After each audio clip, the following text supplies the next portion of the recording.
welcome back to Blackwatch Intel. My name is Crashy, and today we're going to be talking a little bit about the Overwatch League and what you can expect.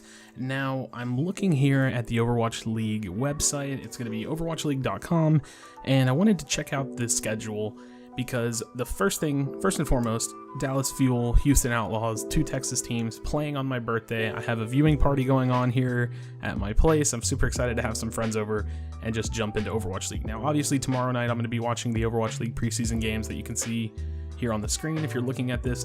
But I do want to go ahead and kind of bring to your attention that there is a lot of information on this website, and I kind of just want to go over it and give my thoughts and kind of let you know what you can expect from the Overwatch League in terms of the schedule and the frequency. So the Overwatch League is a 12-team, franchised Overwatch League, 9-10 player rosters, 12 different teams, 12 different locations, more or less. So that's what we have going on, and this is the preseason schedule. So the way that it looks is that there are going to be a total of 3, 6, 9, 12 games a week.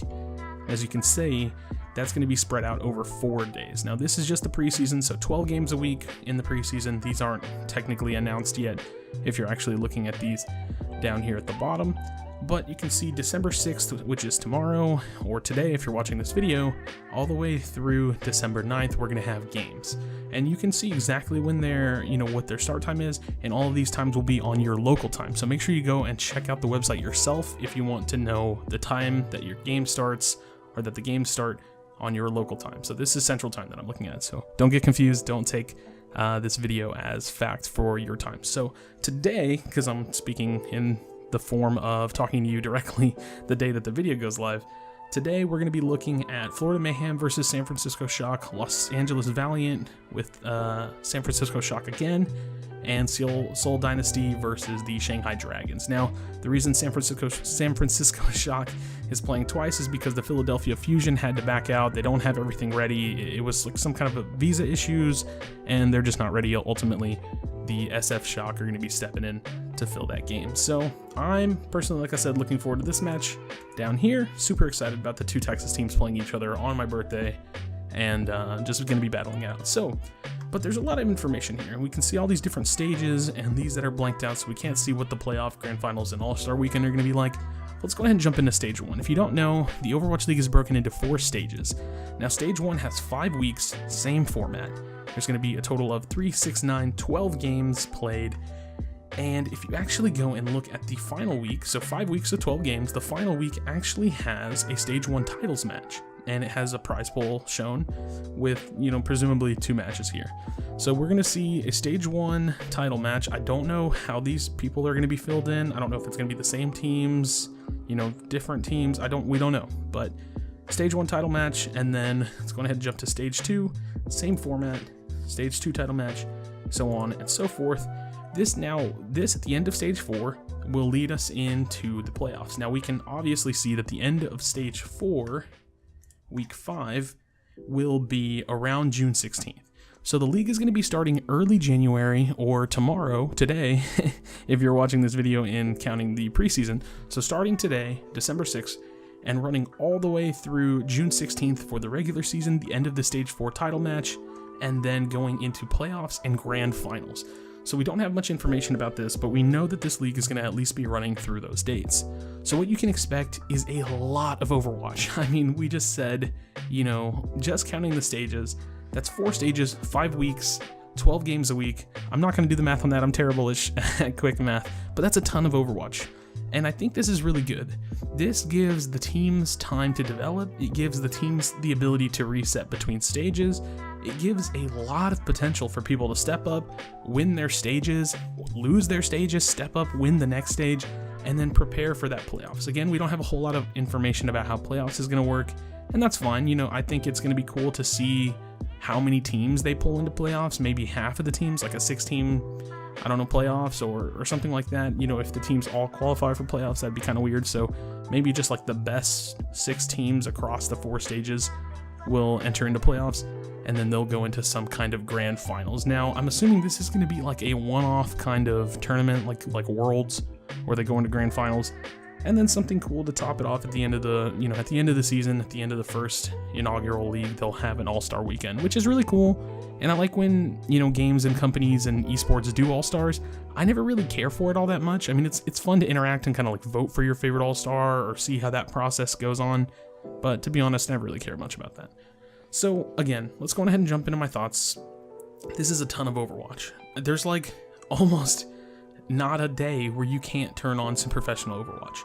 That means that just the sheer volume of matches is insane.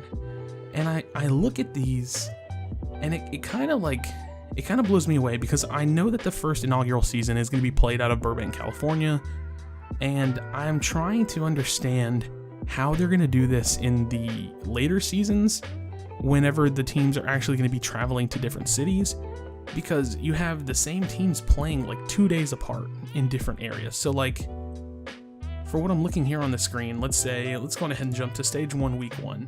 We have the San Francisco Shock playing, let's say they're going to play in Los Angeles. Let's just say, again, this is not how this first season, this schedule is going to work, but the SF Shock is going to be playing in Los Angeles. Then 2 days later, the San Francisco Shock are going to play in Shanghai. How would you have time to do that? So we'll see what the future holds for the Overwatch League in terms of scheduling, because again, that is the point, I think, to give the players the ability to have their actual home cities and to fly and go to the different places and represent and sell tickets and do what real sports do.